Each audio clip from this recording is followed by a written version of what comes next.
Hello friends, today we are going to discuss about section 44AB which deals with the provisions relating to tax audit.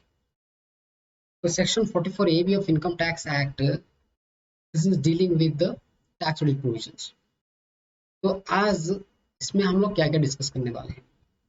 Section 44AB किस किस को applicable है, इसका limits क्या है, कब इसका रिपोर्ट फाइलिंग होता है और इसका रिपोर्ट्स का फॉर्मेट्स क्या है, ये सब हम लोग इसी में डिस्कस करेंगे। तो पहले हम लोग इस 44AB को ब्रेकअप कर लेते हैं।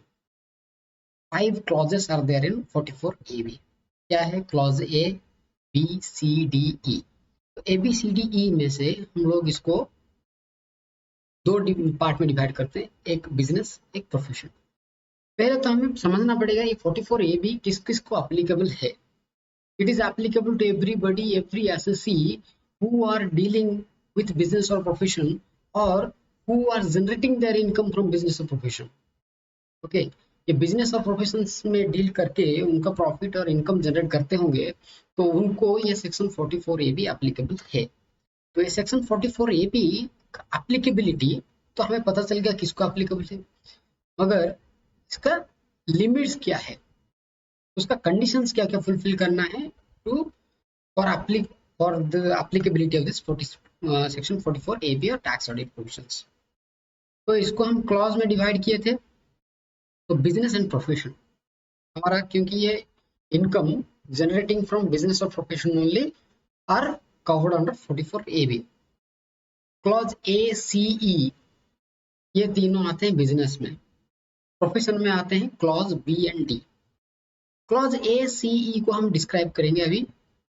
तो कोई भी एक बिजनेस का टैक्स ऑडिट होने के लिए उसका टर्नओवर और ग्रॉस रिसिप्ट 1 करोड़ से ज्यादा होना चाहिए। तो जिसका ग्रॉस टर्नओवर और ग्रॉस रिसिप्ट 1 करोड़ से ज्यादा है उसको टैक्स ऑडिट एप्लीकेबल है। इसमें कुछ एक्सेप्शंस है, कुछ प्रोविजंस प्रोवाइडेड दैट, ये क्लॉज के अंदर कुछ प्रोविजंस है। उसमें क्या है, ये 1 करोड़ 10 करोड़ तक हो सकता है if the transactions, the business having cash transactions less than 5%। Cash transactions क्या क्या है, cash receipt and cash payment. तो इधर ऑफ कैश रिसिप्ट और कैश पेमेंट यदि ये दोनों फुलफिल होना चाहिए, ओके, कैश रिसिप्ट भी और कैश पेमेंट भी। लेट से cash receipt 100 rupees cash receipt है बिजनेस का, उसमें से 5 रुपए से कम कैश में ट्रांजेक्शन होना चाहिए, उससे ज्यादा होगा तो ये एप्लीकेबल नहीं होगा। और पेमेंट 100 रुपीज हुआ होगा तो उसमें 5 रुपए तक का कैश में होगा, बाकी तक वो बैंक में होना चाहिए।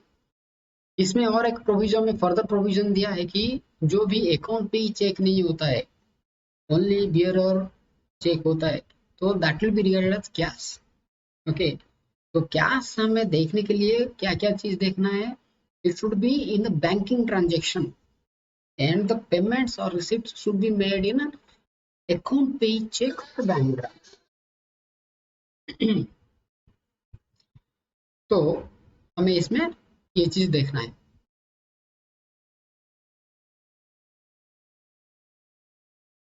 ओके, नेक्स्ट हम लोग देखेंगे इसमें क्या है। ए में क्या दिया है, हमने देखा कि 1 करोड़ और 10 करोड़ का लिमिट दिया है। सी, सी क्या है, जो बिजनेसेस अपना प्रॉफिट 44AE, 44BB और 44BBB ये तीनों में क्लेम कर रहे होंगे, वो इफ देयर इनकम, जो भी इनकम दिखा रहे हैं वो डीम्ड इनकम जो ये सेक्शन में दिया है उससे कम दिखाएंगे तो टैक्स ऑडिट एप्लीकेबल है। उसका मतलब ये सब प्रोविजन में जितना हमारा डीम्ड इनकम दिया गया है वो परसेंटेज से हमारा इनकम कम होता है तभी हमारा एप्लीकेबल हो जाता है टैक्स ऑडिट। इसी हिसाब से प्रॉफिट से क्लेम्ड अंडर 44AD सबसेक्शन 1, उसके अंदर जो भी हम कर रहे हैं लाइक 8% और 6% of the total gross receipt जो भी एप्लीकेबल है 44AD सबसेक्शन 1 के अंदर, उसी हिसाब से जितना डीम्ड प्रॉफिट आना चाहिए उससे कम दिखा रहे हैं तभी हमारा टैक्स क्रेडिट एप्लीकेबल है। ये तीनों हो गया हमारा, एक टर्नओवर बेसिस पे और दो हमारा डीम्ड प्रॉफिट से कम इनकम दिखा रहे हैं तभी। B and D R for professionals. B क्या बोल रहा है कि कोई भी professional other than D.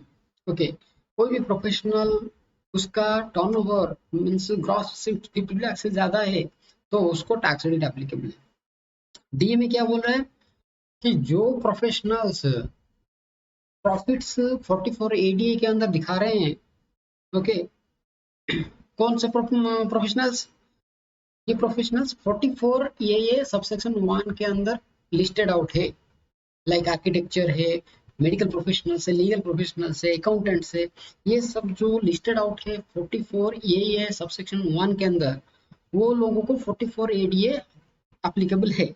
That means जो लोग लिस्टेड आउट है 44 ये सबसेक्शन 1 के अंदर, वो अपना ग्रॉस टर्नओवर का 50% प्रॉफिट दिखा सकते हैं, उससे ज्यादा दिखा सकते हैं।